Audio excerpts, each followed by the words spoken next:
십자가를 전파하는 것이 멸망하는 자들에게 있는 어리석은 것이지만 구원을 받은 우리에게는 하나님의 능력이라. 여기 두 그룹의 사람이 있는 겁니다. 멸망하는 자, 구원을 받은 사람. 멸망하는 자들은 이게 어리석게 여겨집니다. 그게 뭐야? 그게 전부야? 33살의 요절한 유대인 남자가 창조주라고 어리석게 여기는 겁니다. 껍데기를 내가 지혜 있는 자들의 지혜를 멸하고 총명한 자들의 명체를 없애리라 하였느니라. 이 세상의 지혜는 전부 무로 돌아갈 겁니다. 다 불태워질 겁니다.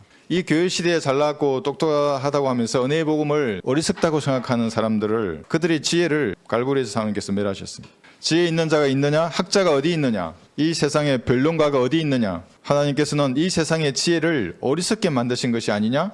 갈고리에 매달리신 예수님께서 그들을 어리석게 만드신 것입니다.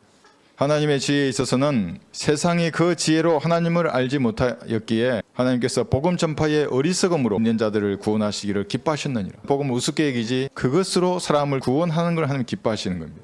이게 하나님의 지혜입니다. 사실은 사람들은 저마다 상식을 가지고 있습니다. 이 상식을 가지고 판단하고 분별하는 겁니다. 상식을 가진 여러 사람들이 모이면 하나의 통념이라는 게 생기는 겁니다. 인간이 설정한 이것이 지혜로 둔갑해버립니다. 지혜 아닙니다. 그것이 마귀가 정확한 이 세상에 제도와 문화 속에 그대로 투영되어 있습니다. 하나님과 무관한 겁니다. 그건. 현대는 성경적 상식이나 통념이 상실된 시대입니다. 어리석은 자들이 정상적인 사람으로 둔갑해서 다니는 시대입니다. 이것을 성경은 마지막 때라고 말하는 거예요. 죄의 잔이 차면 하나님은 전쟁으로 심판하는 겁니다. 개인이나 가정, 국가가 반성경적인 마귀의 거점이 되면 초토화시킵니다. 하나님께서. 이것이 극대화된 것이 대환란입니다. 지구 전체를 하나님께서 초토화시킬 겁니다. 이런 현상을 듣거나 보고 나서 자신이 가진 상식이나 사회적 통념에 맞지 않으면 하나님마저도 비난하는 겁니다. 이런 신이 어디 있냐고, 젖먹이나 어린아이까지 다 죽이는 이런 잔인한 신이 어디 있냐고. 그 배경은 알지도 못한 채. 인간의 어리석음입니다. 그들은 길거리에서 바삐 길을 가는 사람들입니다. 삶의 종착지가 어딘지도 모르고 가는 겁니다. 여보, 당신 아냐고 우리가 어디로 갔는지. 모르지. 당신 아냐고. 나도 모르는데.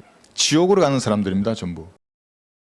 우주가 사라지는 거예요. 너무너무 큰 보좌일 거예요. 그런데 그분이 예수님이세요. 여러분 위해 피를 죽으셨던 그분이. 수많은 사람들 바글바글 얼마나 많겠어요. 교회 시대뿐만 아니라 모든 시대에 구원받지 못한 혼들이 여기서 막 줄 서 있는 거예요. 이제 우주의 크기가 얼마예요? 무한대라고 보면 될 정도로 엄청난 크기예요. 여기에 서 있는 거예요. 그런데 수백 명이 줄 서 있는데 다 불못에 던지고 이제 네 차례가 됐다고. 이제 네 차례라고. 근데 한마디 해야 된다고. 변론할 수 있다고. 하나님 이기면 네가 불못에 안 던져진다고. 뭐라고 너 자신을 변론할 거냐고. 변론해보라고. 나는 거룩합니다 하고 말할 수 있냐고. 정결한 눈을 가지신 이 예수님만큼 나도 정결한 눈을 가졌습니다 말할 수 있겠냐고. 이때 무엇인가 하는 말을 해서 하나님이 이겨야 돼요. 하나님을 판단하고 심판하는 거예요. 하나님이 불의합니다. 나를 불못에 던지시는 하나님께서는 너무나 불의합니다. 나는 의로운 사람입니다. 그런데 하나님께서 이미 예언했어요. 결코 그럴 수 없느니라. 실로 하나님은 참되시나 사람은 모두 거짓말쟁이라. 기록된 바 이는 주께서 주의 말씀에 어렵다함을 얻으시고 판단받으실 때에 이기려 하심이라. 나 이때 이길 거야. 뭘로 이깁니까? 생명의 책이에요. 성경으로. 네가 거룩하다고? 여기 보세요. 인간의 마음이 뭐가 나온다고 그랬어요? 간음과 탐욕과 시기와 질투와 미움과 온갖 더러운 배설물들이 인간의 마음속에 있는데 그것이 내 입으로 나왔고 머릿속에 상상했는데 어떻게 이길 수 있어요? 아무도 이길 수 없어요. 나는 무죄합니다를 재판장에게 설득할 수 있는 사람은 아무도 없어요. 왜냐하면 여러분의 행위가 기록된 책이 있는 거예요. 이야기 쉽게 말하면 태양계만한 전광판이 있는 거예요. 그게 이제 그때 했던 행동과 목소리가 다 이거 보는 거예요. 이게 다 하나님도 보고 수많은 사람 다 봐요. 이게 천사도 보고 탁튼과 동시에 알잖아. 이미 아멘 하고 스스로 불못에 뛰어든대요. 이렇게 부끄러워서. 그게 백보자 심판이에요. 생각해보세요. 이제 앞에 뛰어드는데 막 아멘 그리고 불못에 뛰어드는 거예요. 수십억 강년은 소리치면서 막 볼 거 아니에요. 이렇게 이제 내 차례가 다가오는데 뭐라고 변명해서 지금부터 준비하세요. 단 한 번 변론할 거예요. 하나님이 이기실 것을 이미 여기서 예언하셨고 공은 이제 여러분에게 넘어간 거예요. 구원받지 않은 죄인들에게.